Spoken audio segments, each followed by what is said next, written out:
So this is my pleasure to announce Nicole. Yeah. I'm going to butcher your last name, Bouvia. Yeah. It's not how it's spelled, but that's okay.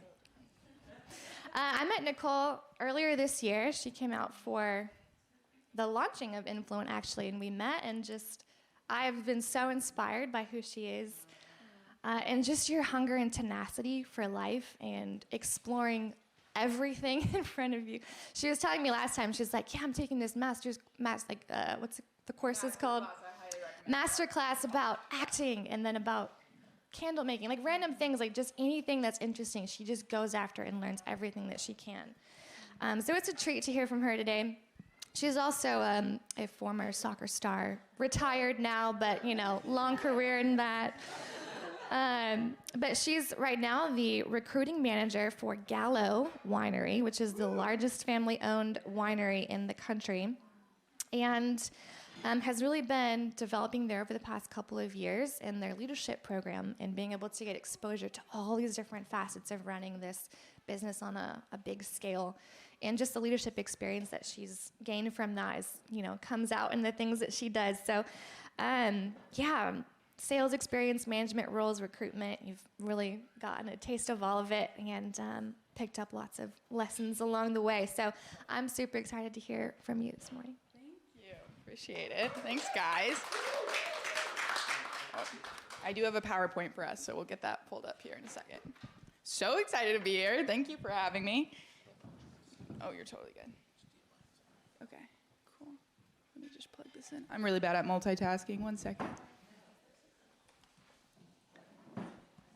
Is it good? Cool. I'm plugged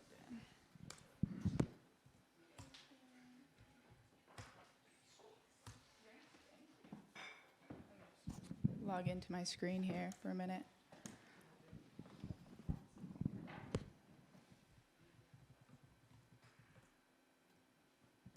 Awesome. Cool. Well, guys, I'm so excited to be here today. Thank you for having me. When thinking on the topic, and David invited me out today, I was talking to God, and I was like, cool, God, what are we going to go on? I'm so excited. What do you want to speak to? And I really heard this inner voice say, Nicole, it's time to share your process. It's time to let people into the process of life that you're in. And I'm like, ooh, don't know if I love that topic, God. There's a lot of places we can go today, and this is where you want to go. And he goes, this is my story, so this is what I want you to share. And I was like, noted, here we go. I love learning. We're going to do this together. You guys are going to get to know me a little bit better than most today. So thank you, David and Bob, for having me. I've never reflected more in my life. And then in the past 2 weeks on getting ready for this presentation, in all honesty, on sitting in my failures and my lessons. But yeah, no, it's highly recommend to everyone. It's great. So quick introductions here today. My name is Nicole Bouvia. Thank you for the introduction. That was super sweet. A little bit about myself, grew up in Idaho. Has anyone been before? Super underrated, highly recommend. Hi family on the screen today that is watching this, because they're probably tuning in. I didn't really tell them about it, so I don't know. I'm currently living in Mountain View, California, working with Gallo, which has been a really fun journey. My family moved around a lot growing up, so love Mountain View compared to Idaho. Very big contrast. Love each for each own reasons. From there, I played soccer at UC Davis for 4 years, like they mentioned. That was a really fun experience. And now I'm working with Gallo. I've been there for 4 years as the recruiting manager. I also thought I'd be really tech savvy today and try something different. So I did put on the screen here for us a LinkedIn profile. If you want to go ahead and do it, we love friends. So shameless plug, feel free to add me on LinkedIn. We can also connect after this as well. But yeah, starting out today in my process, I had to kind of get to the core. So this is me as a little child, little Nicole, which is kind of fun. I wanted to start on my family values. I love my family, to preface. I had an awesome childhood growing up. Kevin and Sally were my parents. They sacrificed a lot for me to get to where I am today, which is really, really humbling to say. They taught me the best that they could. And I share this with you because there's a value system that was placed in me and ingrained. We talked about systems from Christina's talk last night. I thought that was very timely because for me, my family, this was how I was born and grown up, and this was the lens that I was raised in. So in the Bouvia household, the things that we measured as success is you work really, really hard, right? That was considered success. You put your head down, you push through the hard times. Also, good grades were really high standard for us in the Bouvia household. We were putting report cards on our refrigerators at all points. That was a really big deal. So Sally had to share that. We were praised for getting good grades. We were also taught and ingrained to try our best. We go after winning in my home. That was really important. Do our best. Don't even go in thinking that we were going to lose. And so with that lens, I was always trying, not for being perfect. I knew that wasn't attainable, but at the same time, going 150% at things and aiming for perfection was something that I still kind of live with today out of the system. And my parents, they taught me what they knew, right? They grew up in a very hyper-competitive family culture, too. My grandma, I was telling someone last night, she was raised in World War II time. So when she came out of internment camps, we wanted to make sure everyone accepted us. That was a really big deal. We wanted to work hard. We wanted to contribute to society, and that was ingrained in my family culture, too.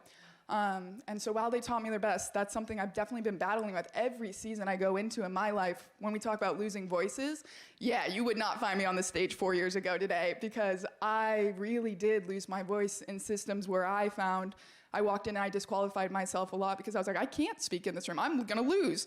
Even the bios going into this week, and I saw the lineup, and I was like, ooh, we got to make that bio a little bit better because, yeah, how do I compete in the I haven't earned anything. I'm at 27. I don't have my own company yet or any fun things. I'm just in process. And God tells me that's okay, right? So that's a pretty cool thing.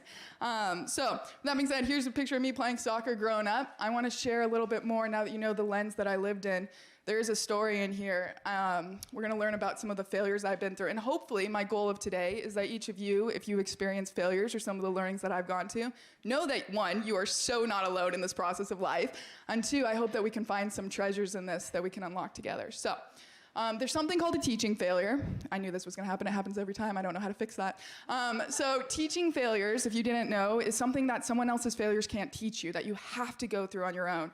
And by raise of hand in this room, I'm just super curious, has anyone ever experienced something where they take one step back because of a failure, but then they're able to move and unlock 10 steps forward because God showed you something that was limiting you?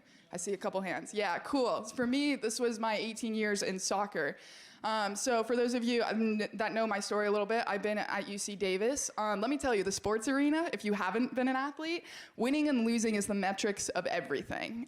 You literally are defined by your losses and your wins. And in this environment for 18 years with these measuring sticks, my weekends, my life was ingrained in soccer. Every Sunday, Saturday, that was my setup. And money was really tight in my family. In all honesty, they told me at middle school, I think we sat down and had a conversation, that if you want to continue, we'll sacrifice, we'll invest, but at the end of this, the goal is for you to get a scholarship. You got to pay for college, it's expensive. So I remember at that age thinking to myself, winning and losing just got a little bit more pressure, right? And when that happened, I started going through a little bit more anxiety with the sport. I kind of lost the creativity, the imagination of it, because there was some stuff at stake. Losses meant more. So if you ever fast forward my life, I ended up going to soccer, and UC Davis got that scholarship. But if you ever want to see a magnification of winning or losing, highly recommend playing or talking to people that played college sports, because it is a real system. Every 90 minutes after a game, how do we win better is the conversation, right? What could you have done more? And if you lost, how do you lose less, right? Because it's a business at the end of the day. So we had to keep moving forward. In that time, in my process, I had a very interesting college experience. I had a coach change. The coach that recruited me saw me in high school. I signed my junior year, ended up getting fired. So we had a new coaching management system come in. That added a little ante because that new coach threatened to take away my scholarship and half my team scholarships. Because of reallocating money, wanted to bring in new players. It's just part of the game. I was given a new position. I started at defense and moved forward. Been playing defense, the same position, for like my whole life. And so starting so much new was definitely catapulted Nicole into a new level of fear and anxiety in life, for sure. So much so that in all honesty, there was a period where I was dealing with so much anxiety on the field that my legs started shaking so bad that I couldn't walk. And I remember one practice, my coach told everyone, don't touch Nicole, let her crawl off the field. And I literally had to bear crawl off, like, down military style off the field. It was very intense. I was physically dealing with anxiety like never before because I didn't want to lose. This was my Super Bowl. My life was meant to get this scholarship to pay back my parents, right? In my mind, that's what success was. And it was very close to being taken away from me at every turning point. Even if I was playing well, I was always thinking, how do I not lose in this scenario? If I don't lose the game, how do I not lose my starting spot? If I didn't lose my starting spot, how did I beat the next fitness test? I just wanted to get out of my 4 years. I wanted to be done. I want to get past this chapter and look ahead. I know I'm staring at you, but I appreciate your hype so much from this. I feel like we're connecting. Yeah, but losing, my mentality was so based in not losing that I forgot how to win. I forgot to look at a game of soccer that was meant to be on the offensive, score the goals. And I was so focused on, don't mess up, Nicole. I was a defender, so we were all watching film at 5 in the morning or 6 if I had failed, and we were gonna talk about Nicole's failure, air it out for the whole 32 members of the team to see, and have a conversation about my scholarship could be taken after that. And that just was a launching point in my anxiety. That was a turning point for me to turn my life over to God. And I'll never forget going to an Athletes in Action conference, because I had nothing to lose at this point. So we went to that thing and sitting there for 3 days, everyone's hearing these words from God, and I was not. I was so in my head, I couldn't hear anything. And that last night, God spoke to me for the first time in my life, and I heard this voice, and it just said 3 simple words. Well, actually, no, that's not 3, that's a lie. He said, why are you so afraid? And I remember crying in front of a room of people I did not know and feeling like there was someone that saw my journey of being afraid for so long. And like, I never could talk about it, right? Because I had to be strong. We had to do our best. We had to put it behind us, keep moving forward. It's the Bouvia way. Yeah, and from there, I had a really big growth season. I thought, in that moment, I was like, God, get me out of here. Help me do well, make the scholarship. And he did. He honored that prayer, and like, luckily, it got through that because I needed God to intervene, but it was still in the world. And what I'm realizing through this, once I left that arena, there were some more defining moments after leaving, and I still took with me this mentality, am I winning, am I losing in every environment? And it has silenced me for so long in my life and kept that fear. I thought once I got out of that cooking point, pressure point, it'd be better, right? Grass is greener. Just get through these 4 years of college, which college is supposed to be the most fun time, apparently, of your life that I did not really fully experience. I was a D1 athlete at the height, right? And I couldn't enjoy it because I was so afraid through it. Then I thought adulting world would be better. I was not necessarily, because my mentality wasn't changed. I didn't learn this lesson. I really wanted to pull this stat from you. I saw it once on a Forbes article, and I didn't want to misquote it, so I won't. But what it was saying is businesses, in the entrepreneur sense, most of the times, if you start your second business, it still fails because you didn't learn the lessons necessarily from the first time you tried it. On the second, still different circumstances, but something applied the same. And so this kind of hit me in Gallo working, where I still took this mentality of, is my view of success and failure, am I winning or losing? And this is the world's view compared to the world versus God's view. And I've been in a huge training season. Who are you doing this for, Nicole? Are you doing it for an audience of one, which I heard coming on the stage today, or are you doing it for the world? I love the amens from a group session. I've truthfully never talked to a church. I was like, I want some amens today. But at the same time, if I don't get that, did I fail when I walk off this stage and talk to you? If you didn't even hear what I'm saying, who am I doing this for today? What am I responding to? And I really felt myself thinking, okay, God, I'm doing this for you, right? And getting to that point is that God sees something as success where we might not. So I wanted to share a little bit more. Thank you. My impressions, I appreciate that. My first impressions with this, in my story with Gallo, it's kind of crazy seeing God work. He put me in a sales role, which you deal with a lot of failure and rejection off the top. So I started getting that worked out of me pretty quickly.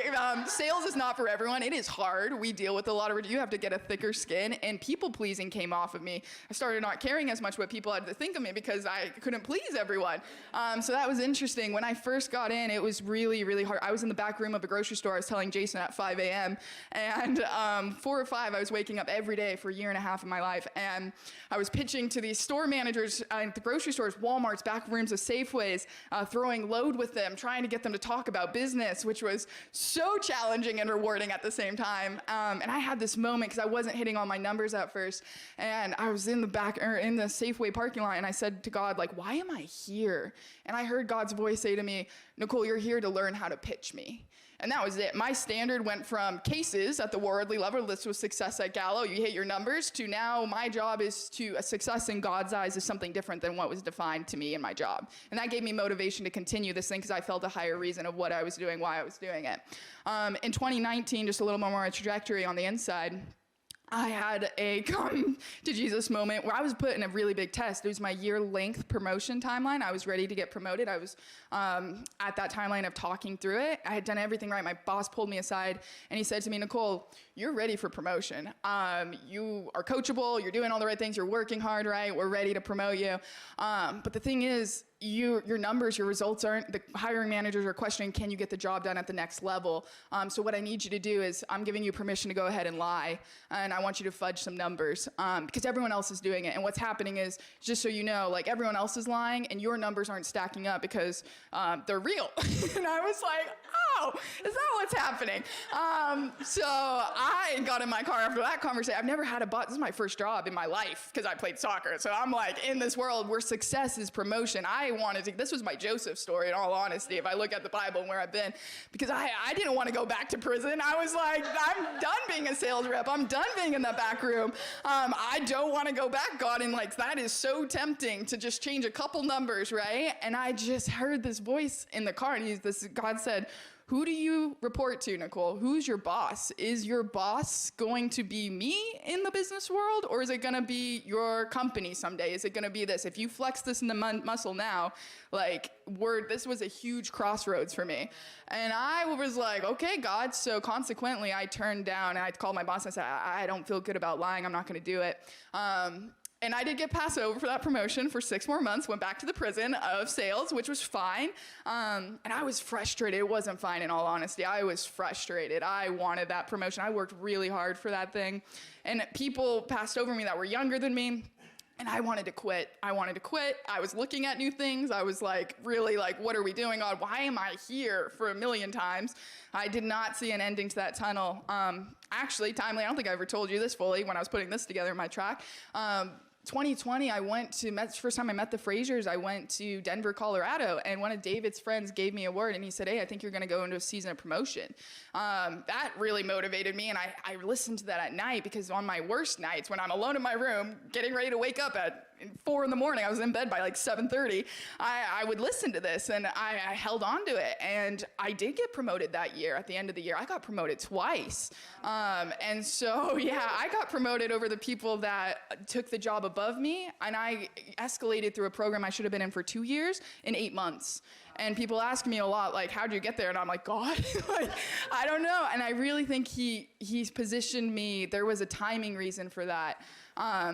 And that led me to Miss Libby. And so my last point, that same year I got promoted, I moved to San Jose. I got the #1 sales team in Northern California. They said, Nicole, welcome to the keys of the Lamborghini of teams. We're giving you the #1 team. 3 of those people got promoted. They were the best team. Managing is hard for anyone that has started managing. I know I've talked to a couple of you. It is not an easy thing. I had the best management experience because this team, I was just sitting back like, what can I do to help you? Like, how do I get out of your way and help you do your job? Because they were killers. They were sharks. They could do it. So I had a great management experience where a lot of my friends weren't having that same track. And I also met Miss Libby. And Silicon Valley, I lived in San Jose, was super expensive with an entry-level pay job. Did not know how I was going to work at that. But I did want to quickly tell you guys at this time that Miss Libby was an 85-year-old. I lived in her garage for $300 a month. Met a complete stranger. God, this was very divine timing in my life. I didn't know how that was going to happen. She also had bladder and bone cancer at the time. This was her last chapter. And you want to talk about feeling like failing through something and learning lesson. Miss Libby, I would try to pitch her on God sometimes. Even got the DVD for Passion of the Christ because I thought maybe she was super Jewish. Was not having it. I remember laying in bed thinking to myself, God, you picked the wrong person in this room. Like, I know you said pitch me, but like, this is not working. She gave me lessons on the Jewish culture, and I was like, got it, noted. But I learned something from her, and it wasn't me that was meant to, success wasn't me getting her to Jesus. That was not my job. I did not know this at the time. She ended up giving her life the day before she died to God, which is super cool, but that wasn't part of my journey of success. And success looked different. I just needed to love her, right? I just needed to be there for her and show her a different version and show her love from Jesus. So that was cool. This is a picture of Miss Libby, by the way, on the screen. Yeah, she's awesome. We love her. So I guess the last thing I want to leave you with before time is something called an actionless failure. In all honesty, this is like the thing I'm the best at in life. It's pretty much, if any of you can relate, when you do nothing, you sit on something, paralysis hits and you suddenly are unable to move an idea forward. This happens to me, I realized while preparing for this more often than I thought. There's always a list of reasons, right? We're always busy, things are going on, but something in you stops you from speaking or moving, and you have those thoughts come up, and the worst failure is you failed before you began. And this is something I really have been working through, honestly through. My first one that I could think of back was Stanford University was my dream college, and I never applied, in all honesty, airing my laundry in my process of life. I never applied because I was so scared. Failure and success in my mind was deemed, you work hard, you're gonna get that thing. And if you don't, then something messed up. And I didn't allow God to work through. I didn't even pray into that because I just didn't think it was a reality. It was for me. My second one is business ideas. I love business. I have been sitting on some things in my life, companies that God has given me a lot of dreams for, even words for. I didn't obey a word from God 3 years ago, and I'll tell you about it quickly. But I was at a wedding, and a guy came up to me, a stranger, and he said, "Hey, Nicole, I have a word from God for you. When you get settled in your place, get to work on that project that God has in you." And I knew exactly what that meant, right? And I kept debating with myself, what does the word settled mean? Because I'm busy here, and I went home, I made my pitch, I got my thing ready, I was ready to go. And then over the years, things came up, and it got behind, and I pushed it off, and I sat in this actionless state with something that I think could change a lot of my life, that I want out in the world, that I think God wants out in the world. And I was so scared. I am so scared, I am sitting in actionless failure on this. This is a current one for me. And this is my process. This is my repeated history. I didn't apply to Stanford, right? I'm sitting on companies I never started. I'm 27 years old, and I don't want to be a what could I have done if I got partnered with God in life. And so we fail. We fail differently now with God. We have more fun. I'm 27. I want to keep failing. I want to keep learning. We all know the value of that. But also, I want to understand, I want to fail for the audience of one, not for man. And I think that is my biggest takeaway, because the church is never going to please me fully, right? I can't find it there. My family systems and their versions of success and failure is not what I need to match. It's God's. And what does that look like for each of us? So I just wanted to leave you guys with a couple questions. I think we've all heard this in the past. What great thing would you attempt if you knew you could not fail, by Henry Schroller, right? That's a good one. I really like that. Gives you freedom. Oh my gosh, no failure, courage. What could I do? What could I take on? So that's something I'd like each of us to reflect on and write those dreams on. But this is the one that really trajectory put me into the state of talking about this subject. I heard God saying when prepping, asking myself and maybe each one of you, what would you do if you knew you were going to fail, but God asked us to do it anyways? Is there something that comes to mind? And why haven't we moved because of it? And so we each have these things. Maybe you're sitting on a word from God that we haven't moved, if we're being honest today. If I can do it, I hope that you can too, because it feels good to let some of this out. It feels good to reflect. I can't move forward on something if I knew I'm sitting on it and guilt in this. But failure looks different to God. He is so good through failure. He put me in a sales program because I needed to learn how to find my voice, right? And I'm still not great at it, but I'm getting better, right? And that's the whole thing. So failure, just redefining that for what God's values are. He calls us to be kind. He tells us to be patient, be kind to ourselves, love our neighbor. Those are God's standards of successes, right? And so where do we align in that before we look to the other things that we define for ourselves as success? So that's all I got for you today. Thank you for listening to my TED Talk on failure. Appreciate it.